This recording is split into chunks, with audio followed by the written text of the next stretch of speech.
اور social media پر ایک اور سوال آیا ہے کہ اپوزیشن کہتی رہی ہے، پہلے دن سے ہی کہتی رہی ہے کہ آپ اکانومی جو ہے اس کو ٹھیک طرح سے نہیں چلا رہے، اور ان کے مطابق تحریک عدم اعتماد لانے کی وجہ یہ مہنگائی اور یہ اکانومی کا گر جانا ہے۔ اس پہ آپ کیا کہیں گے؟ دیکھیں، سب سے پہلے تو میں پھر سے چاہتا ہوں کہ ماہرین بیٹھیں، اکانومی کے ماہرین بیٹھیں اور وہ موازنہ کریں کہ یہ 3.5 سال کے دور میں تحریک انصاف نے کیا کیا اور اس سے پہلے جو 10 سال یہ دونوں پارٹیز کرتی رہی ہیں انہوں نے کیا کیا۔ تو آپ کو سب سے پہلی چیز پتا چلے گی، اب تو بڑا آسان ہے، آپ کے پاس موبائل فون کے اوپر بھی فیکٹس اور فگرز آ جائیں گے، اعداد و شمار آ جائیں گے کہ پیپلز پارٹی کے دور میں 8 سے لے کے 13 تک کتنی مہنگائی تھی اور تحریک انصاف کے 3.5 سال میں کتنی مہنگائی ہے۔ آپ حیران ہوں گے آپ کہ ان کے دور میں زیادہ مہنگائی تھی۔ ہمارے دور میں جو مہنگائی ہے ہمارے سے زیادہ مہنگائی تب تھی، لیکن آج عالمی مہنگائی ہے، عالمی منڈی میں ہر چیز مہنگی ہے، تیل کی قیمت آسمانوں پہ ہے، اس کی وجہ سے بجلی کی قیمت بڑھتی ہے، اس کے علاوہ یہ جو گھی ہے، گھی دگنی سے بھی زیادہ اس کی قیمت ہو گئی ہے، دالوں کی قیمت دگنی ہو گئی ہے، گندم آج کتنی۔ صرف موازنہ کر لیں کہ آج جس طرح کی عالمی مہنگائی 40 سال میں اتنی مہنگائی امریکہ میں نہیں تھی جو اب ہے، برطانیہ میں 30 سال، جرمنی، یورپ، تب تو مہنگائی تھی نہیں ان کے دور میں۔ نون لیگ کے دور میں 5 سال میں مہنگائی ہمارے سے کم تھی، اس سے تقریباً 3 گنا کم پیٹرول کی، ڈیزل کی، تیل کی قیمت تھی۔ تیل جب بڑھتا ہے سب کچھ بڑھ جاتا ہے۔ تو اس لیے ایک تو یہ چیک کریں، پھر دوسرا میں اپنی ساری قوم کے سامنے رکھنا چاہتا ہوں، پاکستان میں تاریخی ایکسپورٹس ہوئی، ملک تو آگے بڑھتا ہی تب ہے جب اس کی ایکسپورٹس بڑھے، تاریخی ایکسپورٹس۔ پچھلے 5 سال میں ہمارے آنے سے پہلے ایکسپورٹس 0% بڑھی نہیں، جو بھی نون لیگ کا پہلا دور تھا کوئی ایکسپورٹس نہیں بڑھی، پیپلز پارٹی کے دور پھر بھی بڑھی، ہمارے دور میں تاریخی ایکسپورٹس بڑھی۔ ہماری ٹیکس کلیکشن تاریخی ہے۔ کیوں ٹیکس کلیکشن؟ لوگوں نے اتنا ٹیکس دیا ہے کیونکہ لوگوں کو اعتماد ہے کہ عمران خان پیسہ چوری کرتا نہیں ہے، ان کا ٹیکس کا پیسہ ان پہ لگائے گا۔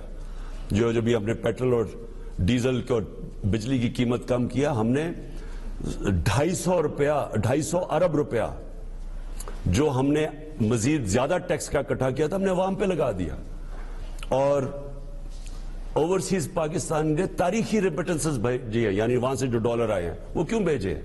کیونکہ ان کو پتا ہے کہ عمران خان یہاں سے پیسہ چوری کر کے وہ یہاں ڈالر بھیجے اور وہ چوری کر کے، جس طرح پہلے ان کے جو بڑے بڑے محلات ہیں باہر، یہاں سے چوری کر کے پیسہ باہر نہیں بھیجے گا، اس لیے وہ بھیج رہے ہیں۔ اعتماد ہے اس گورنمنٹ پہ۔ میں چیلنج کرتا ہوں کہ کوئی بھی معیشت کا ایکسپرٹ بیٹھ جائے، صرف موازنہ کر لے کہ ان کے دور میں کیا ہوا اور ہمارے دور میں، اور میں آپ کو یقین دلاتا ہوں کبھی بھی وہ چیزیں نہیں ہوئی جو ہمارے دور میں ہوئی ہیں۔ جی ہمارے ساتھ کالر ہیں ایک۔ جی السلام علیکم۔ جی السلام علیکم۔ جی کون صاحب کہاں سے بات کر رہے ہیں؟ آپ بات کیجئے وزیر اعظم پاکستان عمران خان صاحب سے۔ جی میں رانا آصف بات کر رہا ہوں۔ جی خان صاحب السلام علیکم۔ جی وعلیکم السلام۔ خان صاحب میں بھی مغرب 10 سال پڑھائی کے لیے رہا اور آپ کے کاز کے لیے بھی ہم نے کام کیا اور کرتے رہیں گے جب تک زندگی ہے، جب تک ہم زندہ ہیں۔ خان صاحب میرا بڑا بنیادی نوعیت کا ایک کوشچن ہے آپ سے۔ آپ ماشاءاللہ مدینہ کی ریاست کی مثال دیتے ہیں جو کہ کائنات کی سب سے عظیم ہستی حضرت محمد صلی اللہ علیہ وسلم نے قائم کی، اور اس جیسے کہ آپ نے لوگوں کو ایجوکیٹ کیا اور جیسے ہم سب جانتے ہیں کہ اس کا ایک بنیادی جو فلسفہ تھا وہ تھا انصاف کا نظام، اس سے مراد یہ تھی کہ استحصال کو ختم کرنا، اور اس کے بعد مسلمانوں کا جو عروج ہوا وہ پوری دنیا جانتی ہے اس سے۔ اور پھر میں یہ آپ کا کوشچن بلڈ اپ کر رہا ہوں، سوری مجھے ایک تھوڑا آپ کا ٹائم چاہیے۔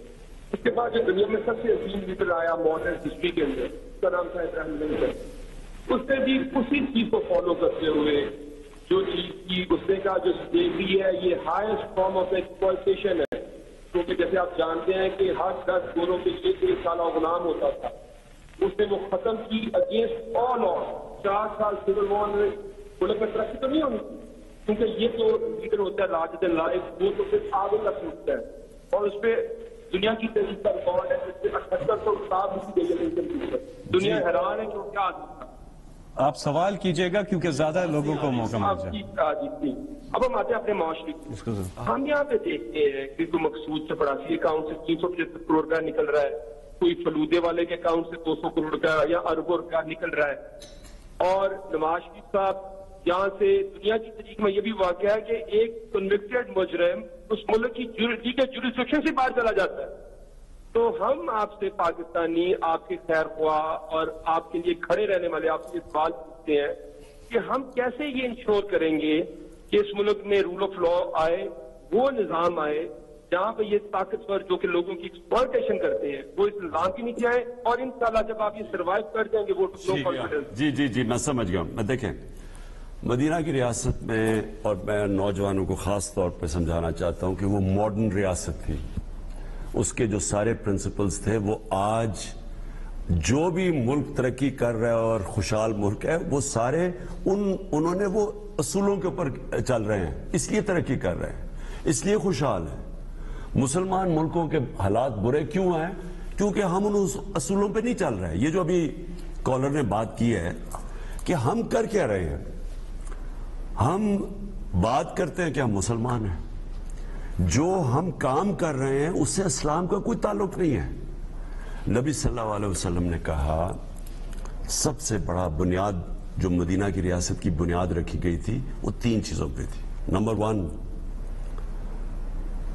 انصاف, نمبر 2 انسانیت, فلاحی ریاست, اور جو نمبر 3 تھا وہ خودداری تھی. یہ ان پہ خوددار قوم تھی. کبھی بھی 2 سپر پاورز تھی اس وقت مدینہ کے دونوں طرف, کبھی انہوں نے نہیں سوچا کہ کسی کے سامنے ہاتھ پھیلائیں, بھیک مانگیں, ڈریں, خوف زدہ ہوں.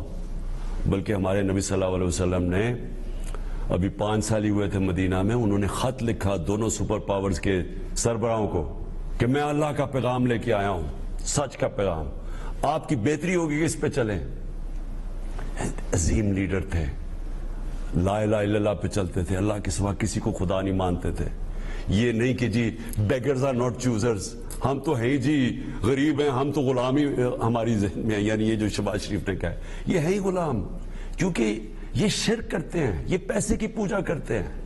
یہ سب سے بڑا شرک ہوتا ہے کہ جب آپ اللہ کے سامنے کسی اور کو کس سامنے جھکیں, پیسے کی پوجا, خوف کی پوجا, جی ہمیں وہ تباہ کر دے گا, وہ اگلا کہتا ہے جی لائف سپورٹ مشین پہ وہ ہم مر جائیں گے. گھر میں کیا, یعنی آپ کو مر جانا چاہیے اگر آپ نے اسی طرح زندگی گزارنی ہے. اس سے تو بہتر ہے کہ موت بہتر ہے. تو میں جو آپ کو کہتا ہوں کہ ہمیں اس ملک میں جو سب سے بڑی سٹرگل ہے وہ ہے رول آف لا, قانون کی حکمرانی, طاقتور کو قانون کے. جو انہوں نے کہا تھا کہ بڑی قومیں تباہ ہوئی, میں صرف آپ کو یہ ایک ہی چیز یاد رکھ لیں, بڑی قومیں تباہ ہوئی جب طاقتور چوری کرتا ہے تو اس کو پکڑا نہیں جاتا, اس کو انصاف کے نیچے نہیں لایا جاتا, لیکن چھوٹا چور کو پکڑ کے جیل میں ڈال دیتے. یہ ہوتی ہے تباہی. ایک قوم کی تباہی کا سبب ہوتا ہی یہ ہے کہ بڑے ڈاکو کو اپنا پکڑے.